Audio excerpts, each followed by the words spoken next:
Hello and welcome to this lesson on Gair and Karunatillake Lesson 3. We're now to the further readings, and this is reading number 1 on page 41. As before, I will read through this passage and then we'll analyze it in detail. Tang kim manyata sarha atti alobhoti evam bhante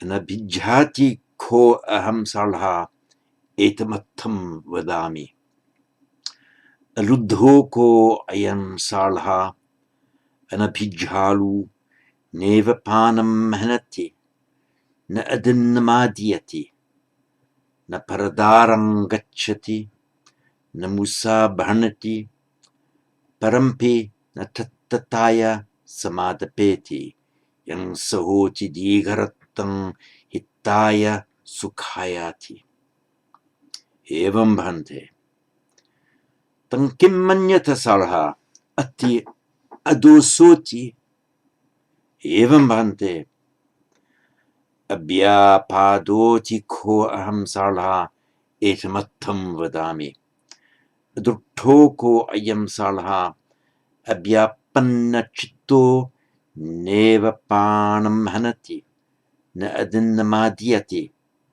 na paradarang gacchati na musa bhanati parampi na tattataya samadapeti yang sahoti digharatang hittaya sukhayati evam bhante tang kim manyata salha atti amohoti evam bhante vijjati ko aham salha etamatham vadami amulho ko ayam salha vijjagato nevapanam hanati na adinnamadiyati na paradarang gacchati na musa bhanati parampina tattataya samadapeti yang sahoti digaratam hitaya sukhayati evam bhante tang kim manyata salha ime dhamma kusalava akusalavati kusala bhante savajjava anavajjavati anavajja bhante vinyugarahitava vinyupasatthavati vinyupasattha bhante samatta samadinna hitaya sukhaya samvattanti nova samatta bhante samadinna hitaya sukhaya samvattantiti यदा तुम्हें साढ़ा अत्तनावा जानया था इमे धम्मा कुशला इमे धम्मा अनवज्जा इमे धम्मा विन्युपसत्था इमे धम्मा समत्ता समादिन्ना दीघरत्म हिताय सुखाय संवत्तन्तीति अत्थ तुम्हें साढ़ा उपसंपज्य विहरय्या थाति. Now, you should all have the analysis that I have done of this passage, which has been posted to the Google Drive. It'll be helpful if you follow that with this lesson, and at the same time I'll be sharing my screen so we can make notes as we go along. As I mentioned, quite a bit in this passage on page 41 reflects passage number 2 on page 29, so I won't need to deal with this this time round in as much detail as we did last time. So starting at the beginning of this passage again, tang kin manyata. So tam here, it means that generally, but it also has a rather vague meaning of so well then. Tang king manyata, so King Manyata, what do you think, Salha? ati alobho. Again, I won't bother with saying the T, which appears so many times here, like a close quote. I'll try and get through this passage without saying it. Ati alobho. Ati is, in the sense of it exists. Does there exist? Is there such a thing as alobho? Is there such a thing as non-greed? Then evam bhante.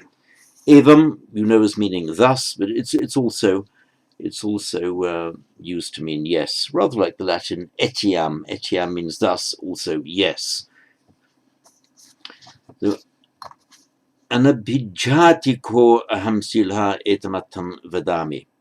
Now this phrase, etamattam vadami, we dealt with in the previous one. I have a lingering feeling I didn't deal with it terribly well in the previous one, so I'll do it again. Etam attam, this meaning, literally, this meaning in the accusative. Vadami, I say.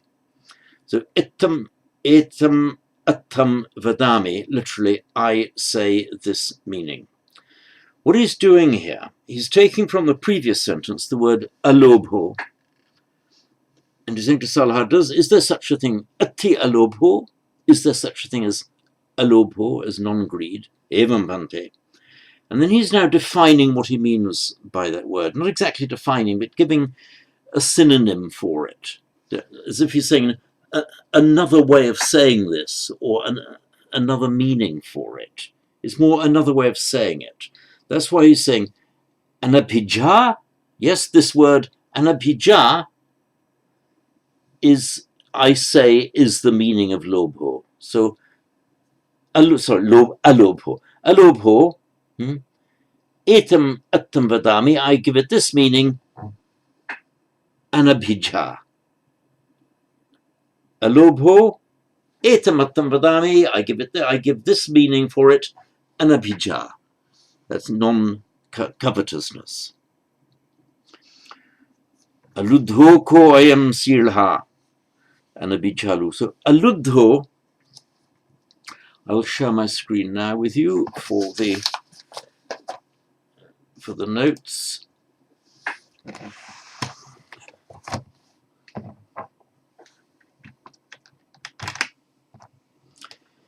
We have the root lob,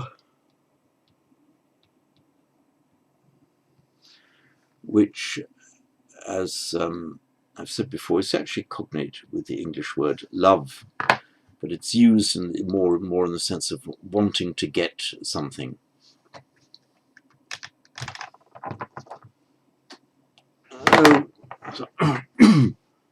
So I thought I'd cancel the recording. That's the groan. Sorry, I misled you there. The root, of course, is lub, and the verbal noun is lobha. And the past participle is, I'll first of all show you how it happens. Lubta. It's not like that. That it becomes lubta.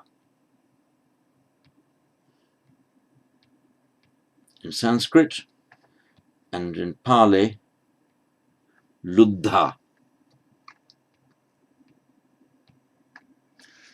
So that is how we get the word aludho, one who does not suffer from greed.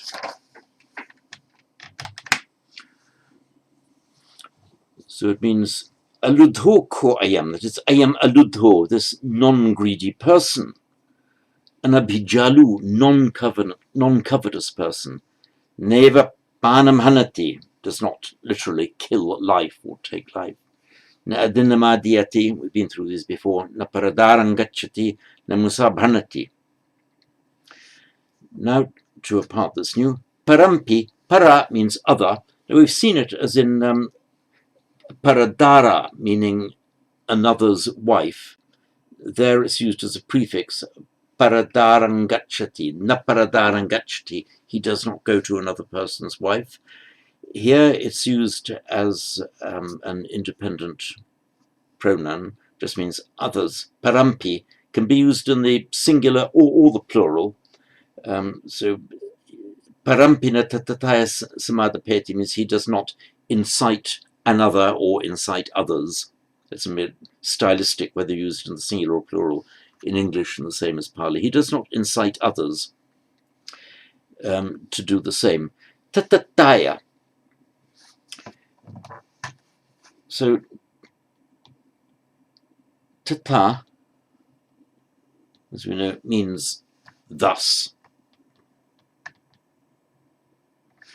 Now you can make an abstract noun out of it by adding the suffix. In Sanskrit it's twa, and in Pali it is ta. Like you get a being, sattva, is a being which becomes satta in Pali. The bodhisattva, or bodhisatta in Pali. So tat, and the a has to shorten. So tatatta is tatatva in Sanskrit. Tatatta just means thusness, suchness, but suchness in a very ordinary sense, simply meaning that kind of state or condition, or that kind of behavior. So he does not samadapeti, he does not incite parampi, even another person, tatataya, to that kind of behavior. This is our dative here. Now, samadapeti, we, from the precepts, we're familiar with the samadhiyami, parnatipata, veramani, sikkhapadam, samadhiyami. Da, to give, ada, to take, samada, so it's the ada, to take, with the prefix sam, has the idea not just of taking, but taking into yourself, fully absorbing into yourself. So when you adopt the training rule, you aren't just taking something, you're taking it into yourself. So samadhiyami. This is the causative form, samadapeti, to cause somebody else to take. So the idea behind using this verb for the causative is to cause somebody else to adopt a certain behavior. If you adopt a certain behavior yourself, you say, I samadhiyami. If you get somebody else to adopt that behavior, samadapemi, samadapeti, he causes him to adopt. So he doesn't incite other people to do it, is literally in Pali, he does not cause that other person to that suchness. He does not cause that other person to adopt such behavior. Yang sahoti digaratim hitaya sukhaya. Yam, which, and the which here refers back to the entire everything that's gone before. He behaves in the correct way. He doesn't incite others to behave in an incorrect way. Yang, meaning all of that. Yang, which. Hoti is or will be assa, for him. Remember, assa is the genitive and dative, to or of or for him. Yang assahoti becomes yang sahoti, which for him will be digaratam, for a long time, hitaya sukhaya, to advantage, to happiness. This could be construed in two ways. Yang sahoti digaratam hitaya sukhayati. So yang hoti assa hitaya, which will be to advantage, assa hitaya, to his advantage. It could also be construed as, so the assa there going with the hitaya, assa hitaya, to his advantage. It could also be construed as meaning yang assa hoti, which for him will be to advantage. So it will be advantageous for him or to his advantage. Just as we can say it either way around in English. So this assa could have either meaning in Pali. In Sanskrit, you wouldn't get that ambiguity, because in Sanskrit, the genitive would be tasya, and the dative would be tasmai, so it would be one or the other. There's this slight ambiguity here because the dative and the genitive are mostly merged in Pali. So, on to the next line. Evam bhante tankimanyata salha atyadosuti. So, what do you think, Manha? Is there such a thing as adoso, non-hatred? Evam bhante. Now, the next sentence, the only new word is abhyapado, which we had in the previous reading, of which this is a reflection. Remember the pad, basic meaning of pad is going. Apad, literally going to. It can also have this negative sense that something apad befalls you, happens to you, something nasty happening to you. Apatti, one of the verbal nouns from it, apatti is like a misfortune, a disaster that befalls you. And another verbal noun is apada, and if you get viapada with the prefix vi, it suggests separate, apart, almost here as in falling apart, happening to you and making everything fall apart for you. So ruination. And this, so vi pada, by the rules of sandhi, the vi becomes vyapada. And very frequently in Pali, the vya will become a bya. No change of meaning, and you will see both in use, exactly the same meaning. Exclusively vyapada with a V in Sanskrit, either in Pali. I would say byapada, the bya is probably more common. So that is ruination, but by extension of meaning, this ruination that happens to a person, the byapada can also indicate the desire to cause ruin or harm to another person. And that's why in certain contexts, when it's describing a person's inner state, in a moral state, it means ill will, just wanting to hurt, wanting to cause vyapada to people, is called as vyapada in yourself. The past participle from pad is panna. So if something is vyapanna or byapanna, that means that it has itself suffered ruin or corruption. So they are a ruin caused to somebody else or just something having suffered ruin in itself. So the apanna chitto is the idea of the apanna chitto, somebody who's got a corrupted or spoilt mind. And here it's the abhyapanna chitto, is a person who does not have a corrupt mind, that is towards other people, does not have a spoilt mind. So that's why if you're abhyapada chitto, it means you're a person of goodwill and not desiring harm for other people. So, evam bhante, yes, Venerable Sir, tam kim manyata salha ati amohoti. So is there such a thing as non-delusion? Evam bhante.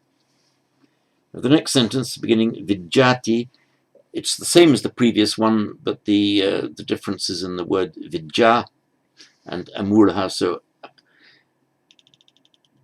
is there such a thing as amoho? Is there such a thing as non-delusion? So vidyati etamatam vadami. Vidya etamatam vadami. This meaning I say. In other words, vidya is another word I use for amoho. So he's equating or virtually equating vidya with amoha. That's knowledge with non-delusion.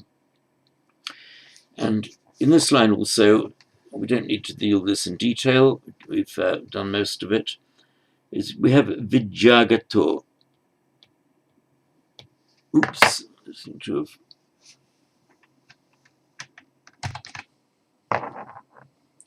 So Vidya, Vidya in Sanskrit, knowledge.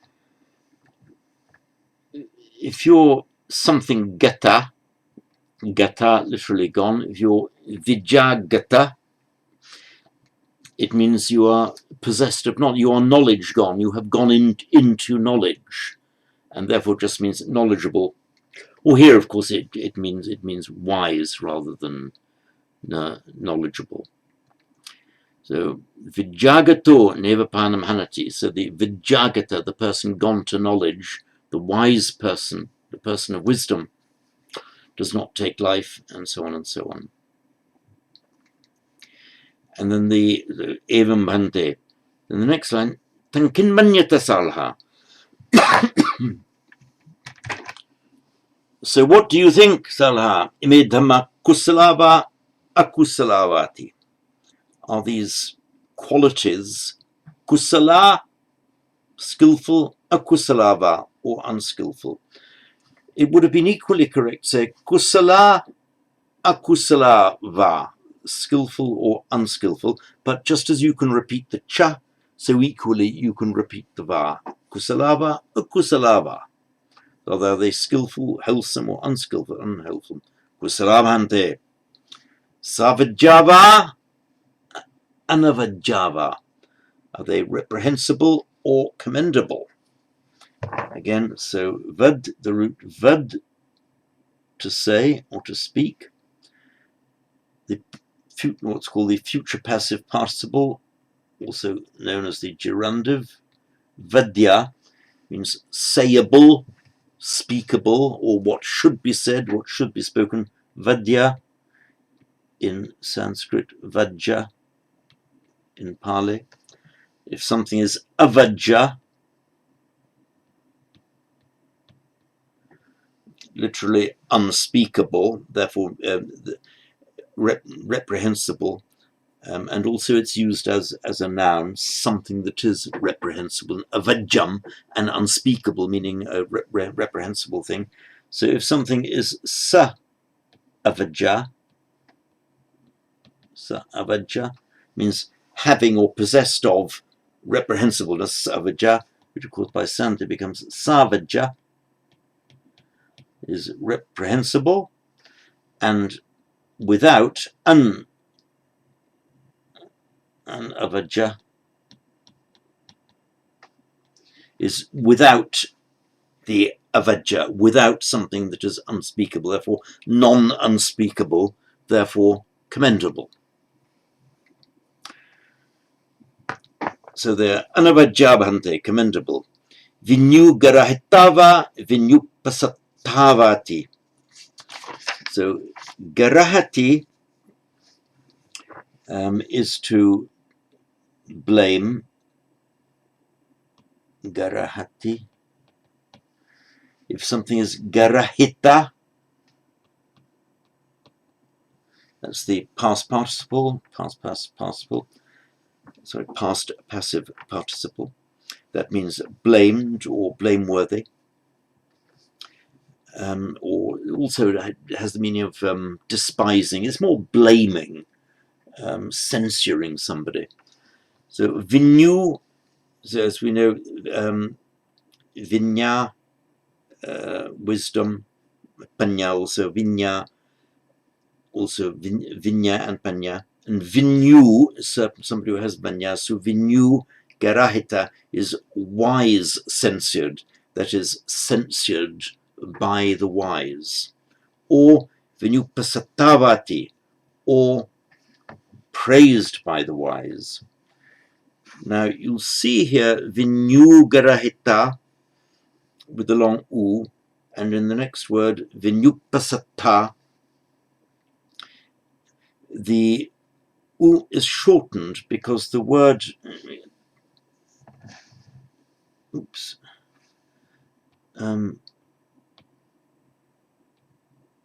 shams is to praise, so prashams and becomes the past participle is prashasta, but it's not prashasta but prashasta. The nasal drops out. In Pali, pasata. But because it's a pra in Sanskrit, but just a p, that p wants to double itself if it's preceded by a vowel. So it is preceded by a vowel, u, and it wants to double itself, vinupasata. But because of the doubled consonant, the vowel shortens. So not vinupasata, which Pali doesn't like doing. Sanskrit wouldn't have a problem with it. Pali does. Vinupasata, it wants to shorten itself. So in Sanskrit it would be Vijnu Prashasta. In Pali it wants to be Vinupasata, but then it has to become Vinupasata. But because of the double P, then the Vinu becomes short. Vinupasata. Wise praised, in other words, praised by the wise. So, Vinupasata Bhante, praised by the wise, Venerable Sir. Then Hitaya Sukhaya Samvattanti. So, Samvattanti, they are conducive, they lead. Hitaya Sukhaya, to welfare, to happiness. It would be equally correct to say Hitaya Sukhaya Cha Samvattanti or Hitaya Cha Sukhaya Cha Samvattanti, or just to leave them both out, because it frequently happens when you get two words of broadly similar meanings, the meaning of one reinforcing, so to speak, the meaning of the other. They're treated not exactly as a compound, but approaching one, and they do not need to have the cha, so you can correctly leave out the cha for and. So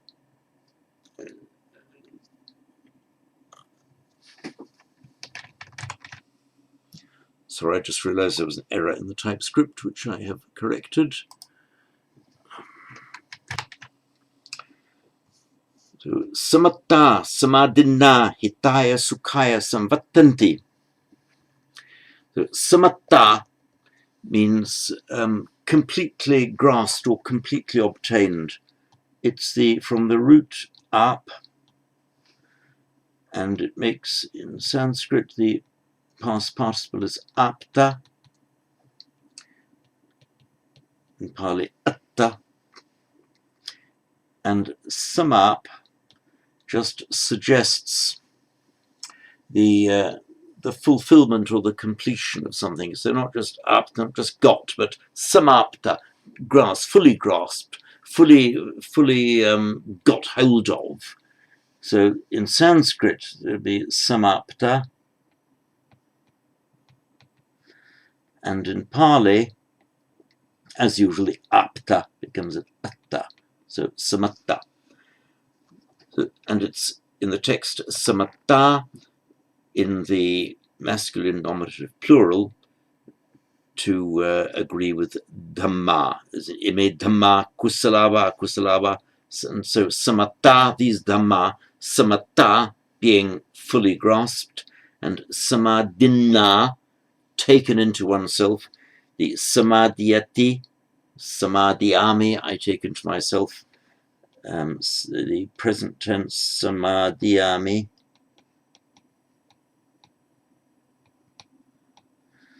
and the past participle of that, samadhinna. You know the word adinna, the ungiven. So dinna given, adinna ungiven, as in adinna dana. This is samadhinna, taken into oneself. So ime dhamma, these states, these conditions, samatta, samadhinna, fully grasped and absorbed into oneself. Samvattanti are conducive, lead to hitaya sukhaya. Now the last paragraph, yada, that's when. Yada tumhe salha, when you, O Salha, attanava janayata. Attanava. So Sanskrit, the self, the well-known word Atman, which in Pali becomes Atta. The instrumental in Sanskrit, it's the consonant declension, so the instrumental just ends in a long A, and in Pali it is Attana, short A, Attan, short A, N, long A, Attana. So this is Attana by oneself. The Attanava is the Attana Eva, the force of the Eva, shortened to Va here after the preceding vowel, is to make the contrast to mean when you know it for yourself rather than somebody else telling you. So Attanava Janayata, this optative Janayata, you may know. So it's the kind of indefinite. So there's at such time as you come to know. So it's not making a statement you know, but Yada Janayata, when the time comes that you will know. So something like that. So it's not a forceful statement or definite indicative statement. It's the optative, which might be might be dealt with in the subjunctive in various European languages. So Yada Attanava Janayata, when the time comes for you to know, when you may know, Attana Eva, for yourself.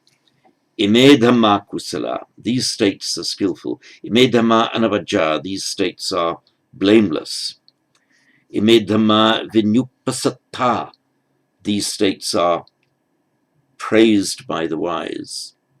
Imedhamma Samatta, these states, Samatta being fully grasped, Samadhina taken into you, Dikaratam Hitaya Sukhaya Samvattanti will be conducive, will lead, Hitaya for the good, for welfare, Sukhaya to happiness, Dikaratam, literally long night, for a long time. Attatumhe salha upasampajja viharayatati. So the viharayata is also the optative second person plural. Viharati, to dwell, we know the word vihara, the monastery, it just means the dwelling place.